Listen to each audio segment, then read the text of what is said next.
বৃষ্টি হচ্ছিল সেদিন। রাত প্রায় ৩টা বাজে। ঢাকার মিরপুরের একটা অন্ধকার গলিতে পড়ে আছে দুটো লাশ, একজন মধ্যবয়সী পুরুষ আর একজন নারী। দুজনের দেহেই গলির ৬টা করে গর্ধ। তাদের রক্তে ভাসছে পুরো ফুটপাত। একটু দূরে একটা ছোট্ট ছেলে দাঁড়িয়ে আছে, বয়স হবে ৭ কি ৮। তার সাদা শার্ট রক্তে ভিজে লাল হয়ে গেছে, কিন্তু ছেলেটার চোখে কোনো অশ্রু নেই, নেই কোনো আর্তনাদ। শুধু আছে একটা অদ্ভুত শূন্যতা, একটা ভয়ঙ্কর নীরবতা।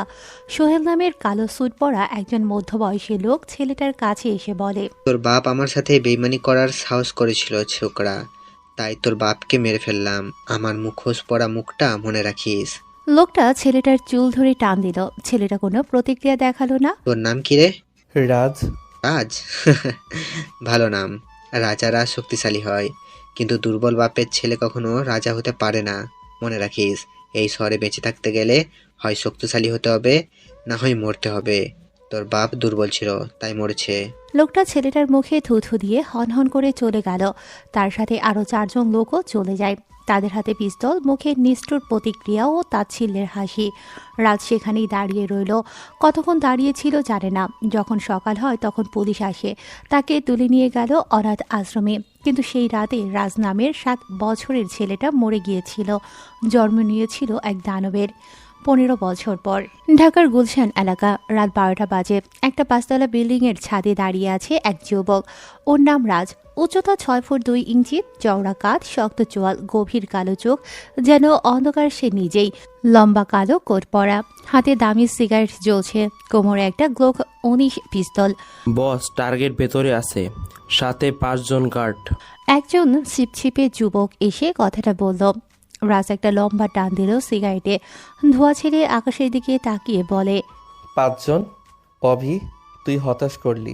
আমি ভেবেছিলাম সোহেল চৌধুরী অন্তত ১০ জন রাখবে। বস, সোহেল চৌধুরী জানেই না যে আপনি তার পেছনে পড়ে আছেন। সে ভাবছে সে নিরাপদ। রাজ হাসল, কিন্তু সেই হাসি খুবই নিষ্ঠুর, ভয়ঙ্কর। যে হাসি দেখলে মানুষের মেরুদণ্ডে শীতল স্রোত বয়ে যায়। নিরাপদ? এই শহরে কেউ নিরাপদ না অভি, বিশেষ করে যারা মনে করে তারা নিরাপদ। চল কাজটা সেরে ফেলি। দুজন নিচে নামলো। বিল্ডিংয়ের সামনে একটা কালো এসইউভি দাঁড়িয়ে আছে, ভেতরে আরো ৩জন, সবার হাতে অস্ত্র। রিহান, তুই পেছনের দরজা সামলাবি। মুক্তা, তুই জেনারেটরের রুমে যা। আমি যখন ভেতরে ঢুকবো তখন লাইন কেটে দিবি। সাজিদ, তুই গাড়িতে থাক, ইঞ্জিন চালু রাখবি। অভি আমার সাথে আসবে। সবাই মাথা নাড়ালো। কোনো প্রশ্ন নেই, কোনো সংশয় নেই। রাজের আদেশ মানে চূড়ান্ত আদেশ। বিল্ডিংয়ের সামনে দরজায় দুজন গার্ড দাঁড়িয়ে। রাজ এবং অভি সোজা তাদের দিকে হেঁটে যায়। দাঁড়া, তোরা কে? রাজ থামলো না। থামলো তার ২ হাতে সাইলেন্স পিস্তল। দুটো ফিস শব্দ হয়। ২জন গার্ড মাটিতে লুটিয়ে পড়ল। রাজ কপালের মাঝখানে গুলি মেরেছে ওদের। অভি সবসময় মাথায় গুলি করবি। হার্টে গুলি করলে অনেক সময় মরতে দেরি হয়, আর্তনাদ করে, শব্দ হয়। জি বস। ২জন ভেতরে ঢুকলো। লবিতে আরও একজন গার্ড, সে খবরের কাগজ পড়ছিল। বিদ্যুৎ চলে যায়। রাজ দ্রুত এসে তার ঘাড় মোটকে দিল। হাড় ভাঙার শব্দ হয়, কিন্তু লোকটার চিৎকার করার আগেই মরে গেল। এলিভেটরে যাবি না, সিঁড়ি দিয়ে চল।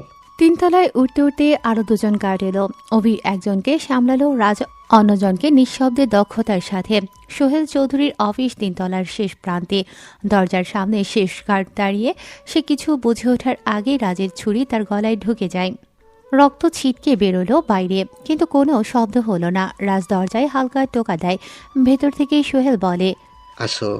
রাজ দরজা খুলে ভেতরে ঢুকলো। অভি দরজার কাছে পাহারায় দাঁড়ালো। অফিসটা বিশাল, মেঝেতে দামি কার্পেট, দেয়ালে পেইন্টিং, টেবিল মার্বেলের কাজ করা। টেবিলের পেছনে বসে আছে সোহেল চৌধুরী, বয়স 50-এর কাছাকাছি। পেট বেরিয়ে গেছে, মাথায় টাক পড়া, কিন্তু চোখে ধূর্ততা এখনো আছে। এ কি, তুমি কে? আমার গার্ডরা কোথায়? ভেতরে আসলে কিভাবে? রাজ টেবিলের সামনে এসে দাঁড়ালো। তার মুখে সেই নিষ্ঠুর হাসি ফুটে ওঠে। আপনার গার্ডরা মরে গেছে বস, আর আমি আপাতত মনে করেন আমি একটা ভূত, 15 বছর আগের এক বৃষ্টির রাতের ভূত। সোহেল চোখ ছোট করে তাকালো, তারপর হঠাৎ তার চোখ চওড়া হয়ে গেল। সে দ্রুত বলে, তুমি? না, এটা সম্ভব না। সেই ছেলেটা তো। মরে যাওয়ার কথা ছিল, হ্যাঁ, কিন্তু মরিনি, বেঁচে ছিলাম। শুধু বেঁচে থাকা না, বড় হয়েছি, শক্তিশালী হয়েছি, আর এখন ফিরে এসেছি। সোহেল টেবিলের ড্রয়ার খুলতে গেল, কিন্তু রাজ তার হাতে গুলি করে সোহেল চিৎকার করে উঠল। চিৎকার করে লাভ নেই, এই বিল্ডিংয়ে আর কেউ নেই। আপনার সব লোক মরে গেছে, এখন শুধু আমি আর আপনি আছি। তুমি কি চাও? টাকা? আমার কাছে কোটি কোটি টাকা আছে, তুমি যা বলবে সব দেব। রাজ টেবিলের উপর বসলো, সোহেলের দিকে তাকিয়ে রইল কিছু সময়। তার চোখে কোনো করুণা নেই। টাকা? আমার কাছে আপনার চেয়ে বেশি টাকা আছে সোহেল সাহেব। আমি চাই প্রতিশোধ। আমি চাই আপনি যন্ত্রণা অনুভব করুন। আপনি আমার বাবা মাকে কেন মেরেছিলেন? আমি না, আমি তো শুধু আদেশ দিয়েছিলাম। আদেশ? কিসের আদেশ? তোমার বাবা আমার কাছ থেকে 5 কোটি টাকা নিয়েছিল, ফিরিয়ে দেয়নি তাই। রাজের চোখ লাল হয়ে গেল কথাটা শুনেই। মিথ্যা। আমার বাবা আপনার কাছ থেকে কোনো টাকা নেয়নি, সত্য বলুন। ঠিক আছে ঠিক আছে, তোমার বাবা আমার একটা সিক্রেট জানতে পেরেছিল। আমি মাদক ব্যবসা করি, মানুষ পাচার করি, সে পুলিশকে বলতে যাচ্ছিল তাই। তাই আপনি তাকে এবং আমার মাকে মেরে ফেললেন। আমাকেও মারতে চেয়েছিলেন, কিন্তু আপনার লোকরা ভেবেছিল একটা ছোট্ট ছেলে আর কি করবে। সোহেল কিছু বলতে চাচ্ছিল, কিন্তু রাজ তার মুখে একটা ঘুষি মারে। সোহেলের মুখ থেকে রক্ত এবং দাঁত পড়ে যায়। আপনি জানেন 15 বছরে আমি কি করেছি? অনাথ আশ্রম থেকে পালিয়ে রাস্তায় ঘুরেছি, চুরি করেছি, ছিনতাই করেছি, লোক খুন করেছি, ধীরে ধীরে বড় হয়েছি। একটা একটা করে আপনার শত্রুদের সাথে সম্পর্ক তৈরি করেছি, আপনার ব্যবসা ধ্বংস করেছি, আপনার লোক মেরেছি, আর এখন আপনার সামনে দাঁড়িয়ে আছি। রাজ তার কোমর থেকে বন্দুক বের করলো, সোহেলের মাথায় তাক করে। না, দয়া করো, আমার একটা মেয়ে আছে, সে নিরাপদ। আমি মরলে সে অনাথ হয়ে যাবে। মেয়ে? হ্যাঁ, তার নাম সায়রা। সে ঢাকা মেডিকেল কলেজে পড়ে। সে কিছু জানে না, দয়া করে তাকে কিছু করো না। রাজ কিছুক্ষণ চিন্তা করে, তারপর বন্দুক নামিয়ে নেয়। আমি আপনার মেয়েকে কিছু করব না, কারণ আমি জানি বাবার পাপের জন্য মেয়ে দায়ী না। কিন্তু আপনি আমার বাবা মা দুজনকেই মেরেছেন, তাই আজ আপনাকে মরতে হবে। রাজ ট্রিগার যাবে, কিন্তু গুলি সোহেলের মাথায় না পায়ে লাগলো। সোহেল চিৎকার করে ওঠে। আমি আপনাকে এক গুলিতে মারব না। আমি চাই আপনি যন্ত্রণা ভোগ করুন, যেভাবে আমি 15 বছর ভুগেছি। আপনি এর পরের 15 মিনিট যা হলো তা ভাষায় বর্ণনা করা কঠিন। রাজ সোহেলের প্রতিটা আঙুল ভেঙে দিল হাতুড়ি দিয়ে, প্রতিটা দাঁত তুলে ফেললো প্লাস দিয়ে। তারপর তার বুকে 6টা গুলি করল, ঠিক যেভাবে 15 বছর আগে তার বাবা মাকে গুলি করা হয়েছিল। শেষ নিঃশ্বাস ছাড়ার আগে সোহেল ফিসফিস করে বলল, তুমি দানব, কিন্তু আরো একজন আছে যে তোমাকে ছাড়বে না। হ্যাঁ, আর এই দানব আপনারই তৈরি, যেই আসুক কেউ বাঁচবে না। সোহেল মরে গেল। রাজ উঠে দাঁড়ায়, তার কাপড়ে রক্ত লেগে আছে, কিন্তু তার মুখে কোনো অনুশোচনা নেই। অভি ভেতরে ঢুকলো। বস, সব শেষ। হ্যাঁ, এবার ফাইল নে। এই টেবিলের ড্রয়ারে সোহেল চৌধুরীর সব সিক্রেট আছে, তার সব কালো ব্যবসার হিসাব। এগুলো কাজে লাগবে। অভি ফাইল তুলে নিল। দুজন বেরিয়ে গেল সেখান থেকে। বাইরে এসে গাড়িতে বসে রাজ জানালা দিয়ে শহরের দিকে তাকালো। আজ সে তার প্রথম প্রতিশোধ সম্পূর্ণ করেছে, কিন্তু এটা শেষ না, এটা শুরু। বস, এখন কোথায় যাব? বাসায়। আগামীকাল অনেক কাজ আছে। আমাদের পরবর্তী টার্গেট জাহিদ আলম, সে ছিল সোহেলের পার্টনার, তারপর রফিক মিয়া, তারপর আকরাম সাহেব। একটা একটা করে সবাইকে শেষ করব। গাড়ি ছুটে চলল রাতের অন্ধকারে। এমন সময় একটা ব্লাস্ট হয়।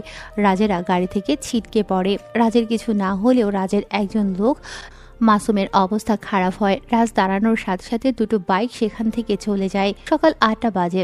ঢাকা মেডিকেল কলেজ হাসপাতালে আছে রাজের লোকেরা। জরুরি বিভাগে নাসুমকে নিয়ে আসে রাজের লোকেরা। লোকটার পেটে ছুরির গভীর ক্ষত, প্রচুর রক্তক্ষরণ হচ্ছে। ডাক্তার কোথায়? তাড়াতাড়ি কাউকে ডাকো। একজন নার্স দৌড়ে আসে। তার পেছনে একটি তরুণী, বয়স 25-এর কাছাকাছি, লম্বা কালো চুল, উজ্জ্বল কালো চোখ, গায়ের রং ফর্সা, সুন্দর মুখ, সাদা অ্যাপ্রন পরে আছে। আমি ডক্টর সায়রা। কি হয়েছে রোগীর? ছুরির আঘাত পেটে, প্লিজ তাকে বাঁচান। সায়রা দ্রুত রোগীকে পরীক্ষা করে। তার হাত দক্ষ, নিখুঁতভাবে দেখছে। কয়েক সেকেন্ডেই বুঝে যায় পরিস্থিতি। অপারেশন লাগবে এক্ষুনি, তোমরা বাইরে অপেক্ষা করো। অভি এবং অনরা বাইরে বেরিয়ে যায়। অভি মোবাইল বের করে রাজকে ফোন দেয়। বস, নাসুম খুব খারাপ অবস্থায় আছে, ডাক্তার অপারেশন করছে। ঠিক আছে, আমি আসছি। 20 মিনিট পরে রাজ হাসপাতালে পৌঁছায়। রাজের গায়ে কালো জিন্স, কালো টি শার্ট, উপরে চামড়ার জ্যাকেট, সানগ্লাস পরা। তাকে দেখলেই বোঝা যায় সে সাধারণ কেউ নয়।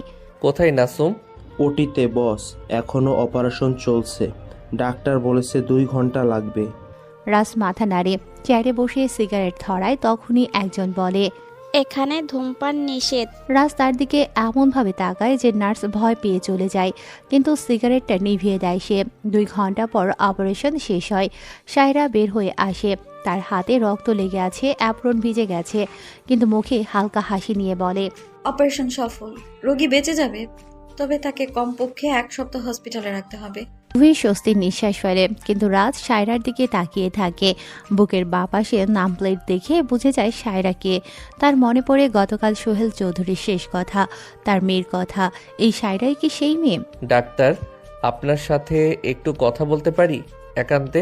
সায়রা একটু অবাক হয়। এই লোকটার চোখে কিছু একটা আছে, কিছু যা তাকে অস্বস্তি দিচ্ছে, কিন্তু সে ডক্টর, তাই মাথা নাড়ে। ঠিক আছে, আমার কেবিনে আসুন। দুজন সায়রার ছোট্ট কেবিনে যায়। সায়রা চেয়ারে বসে, রাজ দাঁড়িয়ে থাকে। বলুন, কি বলবেন? আপনার বাবার নাম সোহেল চৌধুরী? সায়রার মুখ ফ্যাকাশে হয়ে যায়, চোখ বড় হয়ে যায়। আপনি কিভাবে জানলেন? আপনি কে? আমার পরিচয় এখন জরুরি না, জরুরি হলো আপনার বাবা গতকাল মারা গেছে, এটা কি জানেন? সায়রার চেয়ার থেকে উঠে দাঁড়ায়, তার হাত কাঁপছে। না, এটা মিথ্যা। আমি কাল রাতে বাবার সাথে কথা বলেছি, তিনি ঠিক আছে। রাত 3টার পর তার সাথে কথা বলেছেন? না, রাত 10টার দিকে বলেছিলাম, তারপর আমি ঘুমিয়ে পড়েছি। তারপর যা হওয়ার হয়ে গেছে। আপনার বাবা মারা গেছে, খুন হয়েছে। সায়রা মাটিতে বসে পড়ে, কান্না শুরু করে দেয়। রাজ কোনো কথা বলে না, শুধু তাকিয়ে থাকে। কয়েক মিনিট পর সায়রা মুখ তুলে তাকায়, তার চোখ লাল হয়ে গেছে, রাগে জ্বলছে। আপনি কে? আপনি কিভাবে জানলেন আমার বাবা মারা গেছে? পুলিশ তো আমাকে এখনো কিছু বলেনি। আপনি আপনি কি? হ্যাঁ, আমি আপনার বাবাকে মেরেছি। সায়রা উঠে দাঁড়ায়, টেবিল থেকে একটা কাঁচি তুলে নেয়, রাজের দিকে ছুটে যায়, কিন্তু রাজ সহজেই তার হাত ধরে ফেলে। কাঁচি মেঝেতে পড়ে যায়। ছাড়ো আমায়, আমি তোমার মেরে ফেলবো। তুমি আমার বাবাকে মেরেছো। আপনার বাবা একজন খুনি ছিল। সে 15 বছর আগে আমার বাবা মাকে মেরেছে। আমি শুধু প্রতিশোধ নিয়েছি। মিথ্যা, আমার বাবা খুনি না, তিনি একজন ব্যবসায়ী। রাজ তার ব্যাগ থেকে একটা ফাইল বের করে টেবিলে রাখে। এই দেখুন, এগুলো আপনার বাবার সব কালো ব্যবসার প্রমাণ। মাদক পাচার, মানুষ পাচার, খুন, সব কিছু আছে। সায়রা কাপা হাতে ফাইল খোলে, পাতার পর পাতা উল্টায়, ছবি, নথি, রেকর্ড সব চেক করে। তার চোখ বড় হতে থাকে বিস্ময়ে, বিশ্বাস করতে পারছে না যেন এইসব। না না, এটা হতে পারে না, বাবা এসব করতে পারে না। সত্য সবসময় সুন্দর হয় না। আপনার বাবা আপনাকে এসব থেকে দূরে রেখেছে, কিন্তু সত্য হলো তিনি এই শহরের অন্যতম বড় মাফিয়া। সায়রা ফাইল ছুঁড়ে ফেলে দেয়, রাজের কলার ধরে। তাতে কি? তুমি কে প্রতিশোধ নেয়ার? আইন আছে, পুলিশ আছে, তুমি নিজে তো খুনি হয়ে গেলে। হ্যাঁ, আমি খুনি, এটা আমি অস্বীকার করি না, কিন্তু আমাকে এভাবে বানিয়েছে এই সমাজ, এই সিস্টেম, আপনার বাবার মতো মানুষরা। তাহলে তুমিও তো একই রকম। হ্যাঁ, আমিও একই রকম, তাই আমি আপনাকে সতর্ক করতে এসেছি। সতর্ক? আপনার বাবার অনেক শত্রু আছে, তারা এখন জানে আপনার বাবা মরে গেছে। তারা আপনার পেছনেও আসবে প্রতিশোধ নিতে, অথবা আপনার বাবার সম্পত্তি কেড়ে নিতে আসবে। তাহলে তুমি কি চাও? আমি তোমার কাছে সাহায্য চাইবো আমার বাবার খুনির কাছে? না, আমি চাই আপনি এই শহর ছেড়ে চলে যান, বিদেশে চলে যান, নতুন জীবন শুরু করুন। এখানে থাকলে আপনি বাঁচবেন না। আমি পালিয়ে যাব না, আমি এইখানেই থাকবো। আমার রোগী আছে, আমার দায়িত্ব আছে, আর আমি পুলিশের কাছে যাব, তোমার জেলে পাঠাবো। রাজ হাসে, সেই হাসিতে স্পষ্ট তাচ্ছিল্য ফুটে ওঠে। রাজ হাসি থামিয়ে সায়রাকে বলে, যান, পুলিশের কাছে যান, তাদের বলুন রাজ আপনার বাবাকে মেরেছে, দেখি তারা কি করে। তুমি কি মনে করো পুলিশ তোমার ভয় পায়? ভয় পায় না, কিন্তু এই শহরের অর্ধেক পুলিশ আমার পকেটে, আর বাকিরা জানে আমার নাম নিলে কি হয়। সায়রা থুথু ফেলে রাজের মুখের সামনে। রাজ হেসে ওঠে। সায়রা বলে, তুমি একটা জানোয়ার, আমি তোমায় কখনো ক্ষমা করব না, যেভাবেই হোক তোমায় আমি শেষ করব। রাজ থুথুর দিকে তাকিয়ে আরো জোরে হাসে, কোনো রাগ করে না সে। রাজ বলে, ঠিক আছে, আমি অপেক্ষা করব আমার শেষ হবার জন্য, কিন্তু মনে রাখবেন আমি আপনাকে মারতে চাই না। আমি আপনার বাবাকে মেরেছি, কিন্তু আপনি নিরপরাধ, তাই আপনাকে বাঁচিয়ে রেখেছি। আমার তোমার করুণা লাগবে না? রাজ দরজার দিকে হাঁটে, দরজার কাছে পৌঁছে ঘুরে তাকায়, তারপর বলে, আর একটা কথা, আগামী 3 দিনের মধ্যে রফিক মিয়া আপনার কাছে আসবে। সে আপনার বাবার পার্টনার। সে আপনাকে সাহায্য করার কথা বলবে, কিন্তু বিশ্বাস করবেন না। সে আপনাকে ব্যবহার করে আপনার বাবার সম্পত্তি নিতে চাইবে, বিজনেসের কথা বলে টাকা হাতাতে চাইবে। তুমি কিভাবে জানো? আমি সবকিছু জানি। এই শহরে এমন কিছু নেই যা আমি জানি না। রাজ বেরিয়ে যায়। সায়রা মেঝেতে বসে পড়ে কান্না শুরু করে। কি করবে সে বুঝতে পারছে না। সেই রাতে রাজের বাসায় বসে আছে রাজ। বানানির একটা 5 তলা বাড়ির পুরো 3 তলা তার, সাজানো গোছানো, অনেক আসবাবপত্র, কিন্তু কোনো ছবি নেই, কোনো স্মৃতি নেই। রাজ বারান্দায় দাঁড়িয়ে শহরের দিকে তাকিয়ে আছে, হাতে হুইস্কির গ্লাস। বস, আপনি ঠিক আছেন তো? হ্যাঁ, কেন?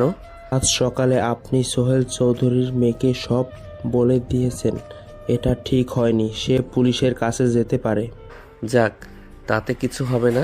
কিন্তু বস, সে আপনার শত্রু। তাকে বাঁচিয়ে রাখা ঠিক হবে না। রাজ ঘুরে তাকায়, তার চোখে এক অদ্ভুত অনুভূতি। সে নিরপরাধ।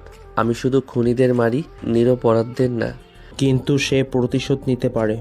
তার অধিকার আছে। আমি তার বাবাকে মেরেছি। আমাকে ঘৃণা করবে, এটাই স্বাভাবিক। অভি মাথা নাড়ে, বুঝতে পারে না বসের মাথায় কি চলছে, কিন্তু এ বিষয়ে প্রশ্ন করে না আর। আচ্ছা বস, কাল রাতে রফিক মিয়ার গুদামে আক্রমণ করব। হ্যাঁ, সব প্রস্তুতি করে রাখিস। রফিক মিয়া হলো পরবর্তী টার্গেট। ওরা সবাই মিলে আমার মা বাবাকে মেরেছে। জি বস। অভি চলে যায়। রাজ আবার শহরের দিকে তাকায়, কিন্তু তার মনে ঘুরছে সায়রার সেই চোখ, রাগে জ্বালা চোখ, ব্যথায় ভরা চোখ। কেন সে সায়রাকে মারেনি, কেন তাকে সব বলে দিল, রাজ নিজেও জানে না। পরের দিন বিকেল 4টা বাজে। সায়রা তার বাবার বাসায় আসে। পুলিশ এসে তাকে খবর দিয়েছে তার বাবা খুন হয়েছে। লাশ মর্গে। বাসাটা বিশাল, গুলশানের সবচেয়ে দামি এলাকায় বাড়ি, কিন্তু এখন এটা ফাঁকা লাগছে। পুলিশের হলুদ ফিতা লাগানো, ফরেনসিক টিম কাজ করছে। ম্যাডাম, আপনি ভেতরে যেতে পারবেন না। এটা ক্রাইম সিন। আমি তার মেয়ে, যেতে হবে আমায়। ঠিক আছে, কিন্তু কিছু ছোবেন না। সায়রা ভেতরে যায়। 3 তলায় তার বাবার অফিস। দরজা খোলা, ভেতরে রক্তের দাগ লেগে আছে, অনেক রক্ত। মেঝেতে, দেয়ালে, টেবিলে লেগে আছে। সায়রা মুখ ঢাকে, কান্না আটকায়, এগিয়ে যায় সামনে। ম্যাডাম, আপনার বাবাকে খুব নিষ্ঠুরভাবে হত্যা করা হয়েছে। কে করেছে? আমরা এখনো নিশ্চিত না, কিন্তু দেখে মনে হচ্ছে এটা পেশাদার কাজ। আপনার বাবার কোনো শত্রু ছিল? সায়রা চুপ করে থাকে। তার মনে পড়ে রাজের কথা, কিন্তু সে বলে না। কেন বলে না সে এটাও জানে না। সে বলে, আমি জানি না। বাবা আমাকে কখনো তার ব্যবসার কথা বলতেন না। ঠিক আছে, আমরা তদন্ত করছি, শীঘ্রই খুনিকে ধরবো। সায়রা মাথা নাড়ে, কিন্তু মনে মনে জানে পুলিশ কখনো রাজকে ধরতে পারবে না। রাজ ঠিক বলেছে, পুলিশ তার নাগাল পাবে না, কারণ রাজ কোনো প্রমাণ রাখেনি। সায়রা বাসা থেকে বেরিয়ে আসে, তার গাড়িতে এসে বসে, কিন্তু গাড়ি স্টার্ট দেয় না, শুধু বসে থাকে ভিতরে। হঠাৎ তার ফোন বেজে ওঠে। অজানা নাম্বার থেকে কল এসেছে, রিসিভ করে। হ্যালো, সায়রা বেগম, আমি রফিক মিয়া বলছি, আপনার বাবার বিজনেস পার্টনার। সায়রার মনে পড়ে রাজের সতর্কবাণী। রফিক মিয়া আসবে, সে বলে, হ্যাঁ বলুন। আপনার বাবার মৃত্যুতে আমিও খুব দুঃখিত। আমি আপনার সাথে দেখা করতে চাই। কিছু জরুরি কথা আছে আপনার বাবার ব্যবসা সম্পত্তি নিয়ে, এসব নিয়ে। কোথায় দেখা করবেন? আজ রাতে 7টায় হোটেল সোনারগাঁও। ঠিক আছে, আমি যাব। ফোন কেটে যায়। সায়রা ভাবে রাজ বলেছে রফিক মিয়াকে বিশ্বাস করতে না, কিন্তু সেখানেও শুনবে রাজের কথা। রাজ তো তার বাবার খুনি, কিন্তু মনের ভেতরের একটা অংশ তাকে বলছে রাজ মিথ্যে বলেনি। ফাইলে যা দেখেছে সব সত্য। তার বাবা সত্যি একজন মাফিয়া ছিল। সায়রা সিদ্ধান্ত নেয় সে যাবে রফিক মিয়ার সাথে দেখা করতে, কিন্তু সাবধানে থাকবে। রাত 7টা, হোটেল সোনারগাঁও এসেছে। সায়রা হোটেলে পৌঁছায়। রিসেপশন থেকে জানায় রফিক মিয়া প্রাইভেট ডাইনিং রুমে অপেক্ষা করছে। সায়রা সেখানে যায়। দরজা খোলে, ভেতরে একটা বড় টেবিল, তার পাশে বসে আছে একজন মোটা মানুষ, বয়স 50-এর বেশি, চুল পাকা, গোফে ঘন, তার গায়ে তার দামি স্যুট পরা। আসুন আসুন সায়রা বেগম, আপনার বাবা আমার খুব কাছের বন্ধু ছিলেন। তার মৃত্যুতে আমিও কষ্ট পেয়েছি। ধন্যবাদ। আপনার বাবার অনেক ব্যবসা ছিল, অনেক সম্পত্তি। এখন সেসব দেখার কেউ নেই। আমি চাই আপনাকে সাহায্য করতে। সেসবের পার্টনারও ছিলাম আমি। কিভাবে? আপনি তো ডাক্তার, ব্যবসা বোঝেন না। আমি সব সামলাবো, আপনার জন্য সব ঠিক করে দেব। আর বিনিময়ে? সায়রার কথা শুনে রফিক মিয়া হাসে, সে বলে, আপনি বেশি স্মার্ট। ঠিক আছে, আমি কোলাকুলি বলি, আপনার বাবার ব্যবসায় 50% আমাকে দিতে হবে। 50%? হ্যাঁ, এটা ন্যায্য। আমি সব কাজ করব, ঝুঁকি নেব, আপনি শুধু উপভোগ করবেন। সায়রা ভাবে কিছু ঠিক মনে হচ্ছে না তার কাছে, সে বলে, আচ্ছা, আমি ভেবে দেখব। সমস্যা নেই, কিন্তু তাড়াতাড়ি সিদ্ধান্ত নিন, কারণ আপনার বাবার অনেক শত্রু আছে, তারা এখনো জানেন না, তারা সব কিছু নিয়ে নেবে। আপনার বাবার সম্পত্তি, আপনার ভবিষ্যৎ, সব। আমি বুঝতে পেরেছি। আরেকটা কথা, আপনার বাবার খুনি খুঁজে বের করতে হবে। আমি পুলিশের চেয়েও ভালো খুঁজতে পারি, আমার লোক আছে। আপনি জানেন কে করেছে? কিছু ধারণা আছে, সম্ভবত রাজ। আপনি কি এর আগে এই নাম শুনেছেন? সায়রা চমকে ওঠে, মুখ শক্ত করে রাখে। রাজ আসলেই সাধারণ কেউ না। তবে সায়রা বলে, না, কে রাজ? এই শহরের সবচেয়ে বিপজ্জনক মাফিয়া। হঠাৎ করে কোথা থেকে এসেছে, 1 বছরে পুরো শহর তার রাজত্বে কায়েম করেছে, অনেক বড় বড় মাফিয়াকে মেরেছে। এখন সম্ভবত আপনার বাবার টান ছিল। আপনি কি তাকে ধরতে পারবেন? অবশ্যই, আমার লোক তার খোঁজে আছে, শীঘ্রই তাকে ধরবো, তারপর তাকে এমন শাস্তি দেব যে সে মরতে চাইবে কিন্তু মরতে পারবে না। সায়রা মনে মনে ভাবে রফিক মিয়া মিথ্যে বলছে না, সত্যি রাজকে খুঁজছে। কিন্তু কেন সায়রার মনে হচ্ছে রফিক মিয়াও বিপজ্জনক? ঠিক আছে, আমি ভেবে জানাবো। দেরি করবেন না, সব কম। সায়রা উঠে দাঁড়ায়, বের হয়ে যায়। হোটেল থেকে বের হয়ে গাড়িতে বসে, কিন্তু গাড়ি স্টার্ট দেওয়ার আগেই দেখতে পায় পাশের সিটে কেউ বসে আছে। সায়রা চমকে তাকায়, রাজ বসে আছে। তুমি এখানে কি করছো? আপনাকে বাঁচাতে এসেছি। কিভাবে জানলে আমি এখানে আছি? আমি বলেছি না, এই শহরে সবকিছু আমি জানি। আপনি রফিক মিয়ার সাথে দেখা করেছেন, সে কি বলেছে? এটা তোমার ব্যাপার না। আছে ব্যাপার, কারণ রফিক মিয়া আপনাকে ব্যবহার করবে, আপনার বাবার সম্পত্তি নেবে, তারপর আপনাকেও মারবে। তুমি এটা কিভাবে জানো? কারণ আমি জানি রফিক মিয়াকে, সে আপনার বাবার মতোই নোংরা, তার থেকেও বেশি। তাহলে তুমি তাকে মেরে ফেলো না কেন? মারবো, কিন্তু এখনো সময় হয়নি। আগে তার সব সংযোগ কেটে দিতে হবে, তারপর তাকে শেষ করব। তুমি একটা পাগল। হ্যাঁ, আর আপনি একটা বোকা। এত সহজে রফিক মিয়ার কথায় বিশ্বাস করছেন? আমি বিশ্বাস করিনি, আমি শুধু তার কথা শুনেছি। ভালো, শুনুন আর একটা কথা। আগামীকাল রাতে আমি রফিক মিয়ার গোদামে আক্রমণ করব। আপনি যদি দেখতে চান আসল রফিক মিয়া কেমন, তাহলে আসতে পারেন। কেন আমি যাব? কারণ আপনি সত্য জানতে চান, আপনার বাবা কেমন ছিল, রফিক মিয়া কেমন, এই পুরো নোংরা জগৎ কেমন। আপনি যদি এটা না জানেন তাহলে বেঁচে থাকতে পারবেন না। আমি ভাববো। ঠিক আছে, আমি আপনাকে একটা নাম্বার দিচ্ছি, যদি সিদ্ধান্ত নেন আমাকে জানাবেন। রাজ একটা কার্ড দিয়ে গাড়ি থেকে নেমে যায়। সায়রা কার্ডটা হাতে নেয়, একটা ফোন নাম্বার লেখা। সায়রা জানে না কি করবে। এদিকে রাজ যে তার বাবাকে মেরেছে, অন্যদিকে রফিক মিয়া যে হয়তো তাকে ধ্বংস করতে চায়। কিন্তু একটা জিনিস সায়রা নিশ্চিত, সত্য জানতে হবে, যত কষ্টদায়ক হোক না কেন। আর সেই সত্যের পথ দেখাচ্ছে রাজ, তার বাবার খুনি। এ কেমন নিয়তির খেলা। পরের রাত ঠিক 11টা বাজে। সায়রা তার ফ্লাইটে বসিয়ে জানালা দিয়ে বাইরে তাকিয়ে আছে, হাতে রাজের দেয়া কার্ড। সারাদিন সে এই কার্ডটা হাতে নিয়ে ভাবছে যাবে কি যাবে না। রাস্তার বাবার খুনি, তাকে ঘৃণা করা উচিত, কিন্তু মনের একটা অংশ তাকে বলছে রাজি একমাত্র মানুষ যে তাকে সত্য দেখাতে পারে। সায়রা ফোনটা তুলে নেয়, নাম্বারটা ডায়াল করে। 3 বার রিং হয়, তারপর রাজ ফোন ধরে। হ্যালো। আমি সায়রা, আমি যাব সেখানে। ঠিক আছে, রাত 12টায় মিরপুর 10 নম্বরের বাস স্ট্যান্ডে আসো, একা আসবে। ঠিক আছে। ফোন কেটে যায়। সায়রা উঠে দাঁড়ায়, কালো জিন্স কালো টপ পরে নিল, চুলে বেঁধে নেয়, একটা ছোট্ট ব্যাগ নেয়। রাত 12টায় সে মিরপুর বাস স্ট্যান্ডে পৌঁছালো। জায়গাটা ফাঁকা, কয়েকজন মাতাল ঘুরছে আশেপাশে, একটা কুকুর ঘেউ ঘেউ করছে। হঠাৎ একটা কালো গাড়ি এসে থামে, জানালার কাছ নামে ভেতরে রাজ বসা। আসো, গাড়িতে ওঠো। সায়রা দরজা খুলে উঠে বসে, গাড়ি ছুটতে শুরু করে। তখনই আমরা কোথায় যাচ্ছি? টঙ্গী, রফিক মিয়ার সবচেয়ে বড় গোদাম সেখানে। আজ রাতে সেখানে একটা বড় চুক্তি হবে, মাদক ডিল। আমি সেই ডিল নষ্ট করে দেব। তুমি কেন এইসব করো? প্রতিশোধ। তোমার বাবা আর তার বন্ধুরা আমার পরিবারকে শেষ করেছে, আমি তার সব কিছু শেষ করব। তার সব পার্টনার, তার সব ব্যবসা, একটা একটা করে শেষ করব। তাহলে তুমি আমাকে কেন বাঁচিয়ে রেখেছো?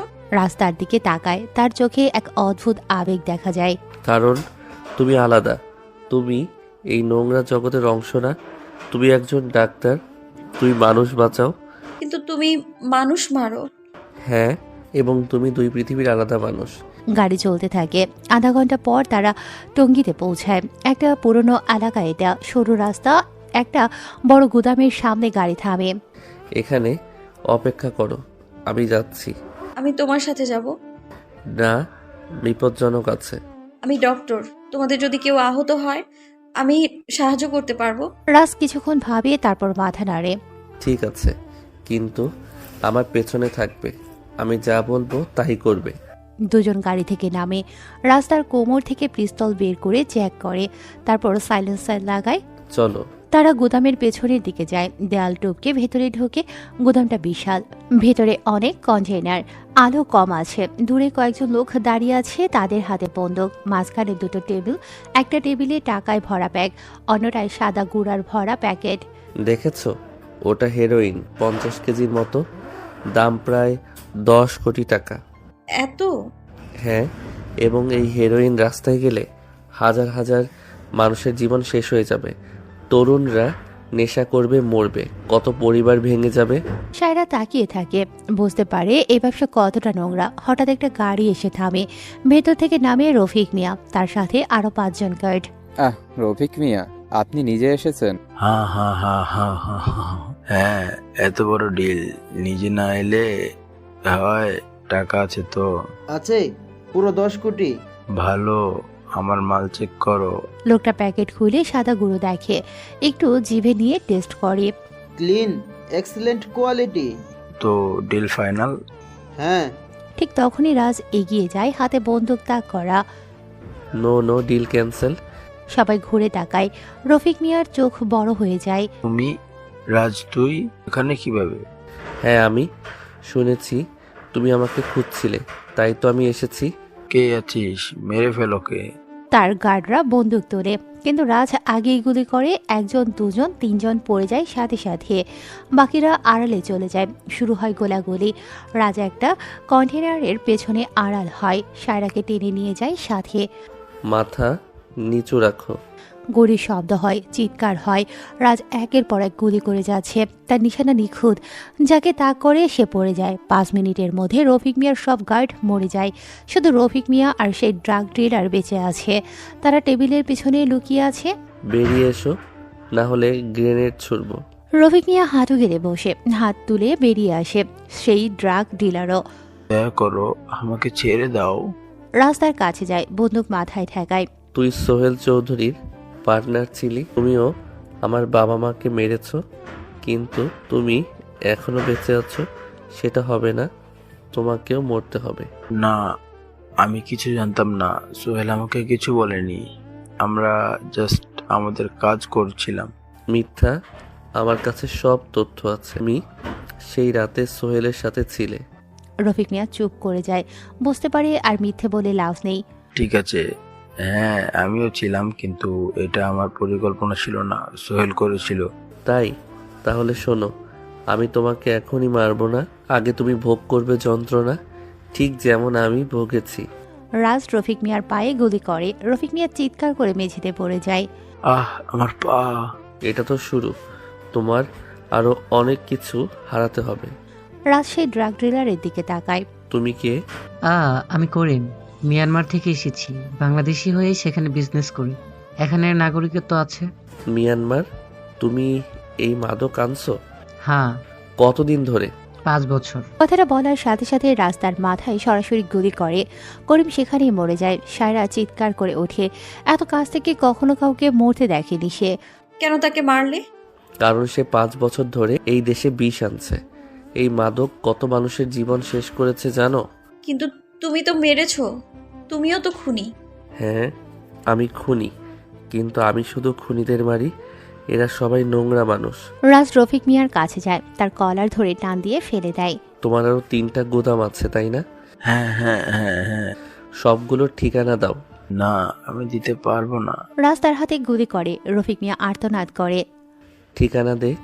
রফিক মিয়া সব বলে দেয়। রাজ মোবাইল বের করে রেকর্ড করে।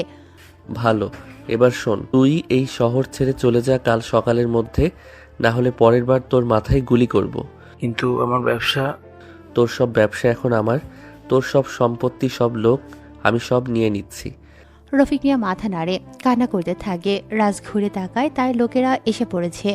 অভি, রিহান, মুক্তা, সাজিদ। সব মাদক ধ্বংস করে দাও, আগুন লাগিয়ে দাও, আর টাকা নিয়ে নাও। এই টাকা আমরা গরিবদের মধ্যে বিলি করব। জি বস। রফিককে ইশারা করে রাজ। তারপর রাজ সায়রার দিকে তাকায়। চলো, আমাদের যাওয়া উচিত এখন। সায়রা কিছু বলে না, শুধু রাজের পেছনে হাঁটে। তার মাথায় ঝড় বয়ে যাচ্ছে। আজ সে যা দেখেছে তা সারা জীবনে ভুলবে না। রাজেরা চলে যেতেই অভি গুলি করে রফিককে। সায়রার সামনে রাজ রফিককে মারেনি ইচ্ছে করেই, কিন্তু অভি রাজের ইশারাতে মেরে দিয়েছে তাকে। ওদিকে গাড়িতে বসার পর সায়রা মুখ খুলে। তুমি কেন টাকা নিলে না? আমার টাকার দরকার নেই, আমার কাছে যথেষ্ট আছে। এই টাকা হারাম, এই টাকা দিয়ে যারা ক্ষতিগ্রস্ত তাদের সাহায্য করব। তুমি তুমি কেমন মানুষ? আমি কোনো মানুষ না, আমি একটা হিংস্র দানব, কিন্তু সেই দানবের মনে একটু মানবিকতা এখনো বেঁচে আছে। গাড়ি চলতে থাকে। কিছুক্ষণ নীরবতা ভর করে, তারপর সায়রা আবার কথা বলে। আমার বাবা, তিনি আসলে এইসব করতেন? হ্যাঁ, তোমার বাবা শুধু মাদক ব্যবসায় করতেন না, মানুষ পাচারও করতেন। মেয়েদের ধরে বিদেশে পাঠাতেন, তাদের জীবন শেষ করে দিতেন। সায়রা মাথায় হাত দেয়। কান্না পায় ওর, কিন্তু চোখে পানি আসে না, শুধু বুকে ব্যথা অনুভব হয়। আমি কিছুই জানতাম না। জানার কথাও না। তোমার বাবা তোমাকে ভালোবাসতেন, তাই তোমাকে এসব থেকে দূরে রেখেছেন। কিন্তু এখন কি করব? সবাই জানবে আমার বাবা কেমন ছিল। চলে যাও, দেশ ছেড়ে চলে যাও, নতুন জীবন শুরু করো। আর তুমি? আমি আমি এখানেই থাকবো, এই নোংরা শহরে, এই অন্ধকার জগতে, কারণ এটাই আমার জায়গা। গাড়ি সায়রার ফ্ল্যাটের সামনে এসে থামে। সায়রা নামতে যায়, কিন্তু হঠাৎ থেমে যায়। সে বলে, তুমি আমার বাবাকে মেরেছো, আমার তোমাকে ঘৃণা করা উচিত। উচিত? কিন্তু আমি পারছি না, কারণ আমি দেখেছি তুমি কেন এটা করেছো। তোমার ব্যথা দেখেছি আমি। রাজ কিছু বলে না, শুধু সায়রার দিকে তাকিয়ে থাকে। আজ রাতের পর আমি তোমায় আর কখনো দেখবো না, কারণ তুমি একটা বিপজ্জনক মানুষ। তোমার কাছে থাকলে আমিও শেষ হয়ে যাব। ঠিক বলেছো, আমার কাছ থেকে দূরে থাকো, তোমার ভালোর জন্যই। সায়রা গাড়ি থেকে নামে, কিন্তু দরজা বন্ধ করার আগে ঘুরে তাকায় আবার। কিন্তু যদি কখনো বিপদে পড়ি, তাহলে কি তুমি আসবে? রাজ তার দিকে তাকায়, তার চোখে এক অদ্ভুত উষ্ণতা খেলে যায়। আসবো, আমি সব সময় আসবো। সায়রা মাথা নাড়ে, তারপর ভেতরে চলে যায়। রাজ গাড়ি নিয়ে চলে যায় সেখান থেকে, কিন্তু দুজনেই জানে এটাই শেষ নয়, এটা শুধু শুরু। পরের দিন সকাল, সায়রা হাসপাতালে যায়। স্বাভাবিক কাজে ফিরে যাওয়ার চেষ্টা করে, কিন্তু গতকাল রাতের ঘটনা মাথা থেকে যায় না।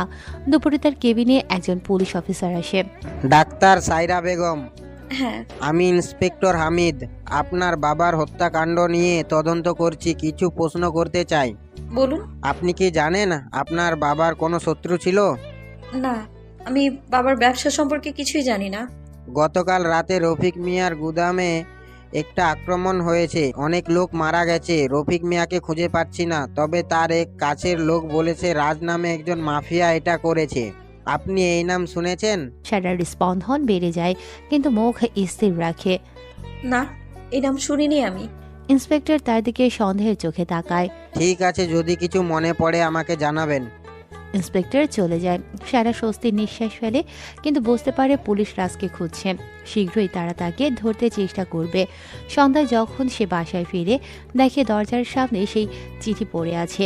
সে তুলে নেয়, খুলে দেখে চিঠিতে লেখা, সায়রা, তোমার খুব বিপদ, আজ রাতে তোমাকে মারতে আসবে কেউ, সাবধান থেকো। সায়রা চমকে ওঠে। কি বিপদ, কি আসবে? রাত 9টা বাজে। সায়রা তার ফ্লাইটে বসে টিভি দেখছে, কিন্তু টিভির দিকে মন নেই। বারবার দরজার দিকে তাকাচ্ছে। হঠাৎ দরজায় টোকা পড়ে। সায়রা উঠে যায়, চেন লাগিয়ে দরজা খোলে। বাইরে দাঁড়িয়ে আছে দুজন লোক, কালো পোশাক পরা, হাতে পিস্তলও আছে। সায়রা বেগম? হ্যাঁ, আপনারা কে? আমরা এসেছি তোমাকে নিয়ে যেতে, আমাদের বস তোমাকে দেখতে চান। কোন বস? আকরাম সাহেব, তোমার বাবার আরেকজন বড় পার্টনার। সায়রা বুঝতে পারে বিপদ হতে যাচ্ছে। দরজা বন্ধ করতে যায়, কিন্তু লোকগুলো জোর করে দরজা ঠেলে ভেতরে ঢোকে। চল, কোনো শব্দ করবি না। প্রথম লোক সায়রার হাত ধরে বলে। সায়রা চিৎকার করে, কিন্তু লোকটা তার মুখ চেপে ধরে। চুপ, না হলে এখানেই মেরে ফেলবো। ঠিক তখনই দরজায় লাথি মেরে ভেতরে ঢুকে রাজ, তার হাতে পিস্তল। ওই তার হাত ছাড়। দুজন লোক চমকে ঘুরে তাকায়। তাদের একজন সায়রার কপালে বন্দুক ঠেকিয়ে বলে, আর এক পেগলে কিন্তু মেয়েটা এখানেই মরবে। রাজ দাঁড়িয়ে থাকে, তার চোখ লাল হয়ে যায় রাগে, হাত কাঁপছে ওর। তাকে ছাড়, তোরা যাকে চাস সে আমি, তাকে নিয়ে যাওয়ার দরকার নেই। না, আমরা তাকেই নিয়ে যাব। আকরাম সাহেব তাকেই চাই। কেন? কারণ সে সোহেল চৌধুরীর মেয়ে, তার বাবার সব সম্পত্তির উত্তরাধিকারী। আকরাম সাহেব তাকে বিয়ে করবে, তারপর সব সম্পত্তি তার হয়ে যাবে। সায়রার চোখ বড় হয়ে যায়। এসব কি শুনছে সে? রাজ এক পা এগিয়ে যায়। শালা বুইরা বেটার শখ দেখো, মেয়ের বয়সে কাউকে বিয়ে করবে। আমি বলছি তাকে ছেড়ে দে, না হলে তোরা দুজনই এখানে মরবি। তুই সর শালা, তুই গুলি করতে পারবি না, করলে কিন্তু মেয়েটা মরবে। রাজ তার ছিলের হাসি হাসে, তারপর এক সেকেন্ডে তার বন্দুক ঘুরিয়ে গুলি করে। গুলি লাগিয়ে দ্বিতীয় লোকের মাথায়। সে মাটিতে পড়ে যায়। প্রথম লোক চমকে যায়, কিন্তু এখনও সায়রার কপালে বন্দুক ঠেকানো। সে সায়রাকে গুলি করবে কিনা ভাবতে থাকে। সে বলে, তুই একটা পাগল, ভয়ঙ্কর লোক। আমি এখনই মেয়েটাকে মেরে ফেলবো। তুই মারতে পারবি না, কারণ তুই জানিস তুই ওকে মারলে আমি তোর পুরো পরিবারকে খুঁজে বের করে শেষ করে দেব। তোর বউ, তোর দুই মেয়ে, তাদের বাঁচতে দেব না। প্রথম লোক থমকে যায়, তার মুখ ফ্যাকাশে হয়ে যায় রাজের কথা শুনে। তুমি আমার পরিবার সম্পর্কে জানো কিভাবে? আমি সবকিছু জানি। তোর নাম শামীম, তুই মিরপুরে থাকিস। তোর বউয়ের নাম রবি, দুই মেয়ে নাম রিফা আর রিতা। তোর মেয়েরা স্কুলে যায় প্রতিদিন সকাল 8টায়। শামীম কাঁপতে শুরু করে ভয়ে। বুঝতে পারে রাজ সত্যি সবকিছু জানে। এই শহরে আন্ডারওয়ার্ল্ডে কে কোন লোক ঢোকে সব জানি রে। তো তার কাজ ছেড়ে দে, আমার হয়ে কাজ কর। তোর মেয়েদের জন্য বেঁচে থাক, নাকি তাদের এতিম করে দেব। শামীম সায়রাকে ছেড়ে দেয়, বন্দুক নামিয়ে নেয়। যা, আর আকরাম সাহেবকে বলি আমি আসছি তার কাছে শীঘ্রই। শামীম দৌড়ে বেরিয়ে যায়। সায়রা মেঝেতে বসে পড়ে, কাঁপছে ভয়ে। রাজ তার কাছে যায়, হাঁটু গেড়ে বসে। তুমি ঠিক আছো? সায়রা মাথা নাড়ে, কিন্তু কথা বলতে পারে না। রাজ তার কাঁধে হাত রাখে। ভয় পেও না, আমি এখানে আছি। সায়রা হঠাৎ রাজকে জড়িয়ে ধরে কান্না শুরু করে। আজ প্রথমবার সব দুঃখ, ভয়, রাগ মিশিয়ে কাছে সায়রা। রাজ কিছু বলে না, শুধু তাকে ধরে রাখে। কয়েক মিনিট এভাবে থাকে, তারপর সায়রা মুখ তুলে তাকায়। তুমি কেন বাঁচালে আমায়? কারণ আমি চাই না তুমি কষ্ট পাও। কিন্তু আমি তো তোমার শত্রুর মেয়ে, তোমার আমাকে ঘৃণা করা উচিত। আমি তোমার বাবাকে ঘৃণা করি, তোমাকে না। তুমি আলাদা, তুমি নিরপরাধ। সায়রা রাজের চোখের দিকে তাকায়, সেই গভীর কালো চোখ, যে চোখে সে দেখতে পায় ব্যথা, একাকিত্ব আর ভালোবাসা। কে আসলে তুমি? আমি একটা ভাঙা মানুষ, যে মানুষ কখনো স্বাভাবিক জীবন পাবে না। তাহলে আমাদের কি হবে? আমাদের মানে? হ্যাঁ, আমি জানি না কেন, কিন্তু তোমার কাছে থাকলে আমি নিরাপদ বোধ করি। তুমি আমার বাবাকে মেরেছো, কিন্তু তুমি আমাকে বাঁচিয়েছো। তুমি একটা পাগল, কিন্তু তুমি সৎ। আমি বুঝতে পারছি না। রাজ উঠে দাঁড়ায়, জানালার দিকে হেঁটে আসে। আমাদের কিছু হতে পারে না। তুমি আলোর জগতের মানুষ, আমি অন্ধকারের। আমরা দুজন কখনো একসাথে থাকতে পারি না। কিন্তু না, তুমি এই শহর ছেড়ে চলে যাও দূরে কোথাও, যেখানে আকরাম সাহেব বা অন্য কেউ তোমাকে খুঁজে পাবে না। আমি সব ব্যবস্থা করে দেব। আর তুমি? আমি আকরাম সাহেবকে শেষ করব, তারপর এই শহরের সব নোংরা মাফিয়াকে একটা একটা করে। তারপর তুমি কি করবে? রাজ চুপ করে থাকে, জানে না কি বলবে। সত্যি বলতে সে কখনো ভাবেনি প্রতিশোধের পরে তার জীবন কেমন হবে। আমি জানি না, হয়তো মরে যাব, হয়তো পালিয়ে যাব, নয়তো জেলে পৌঁছব, কিন্তু একটা জিনিস নিশ্চিত, আমি কখনো স্বাভাবিক জীবন পাবো না। সায়রা তার কাছে যায়, রাজের হাত ধরে বলে, তাহলে আমাকে তোমার সাথে থাকতে দাও। কি বলছো তুমি?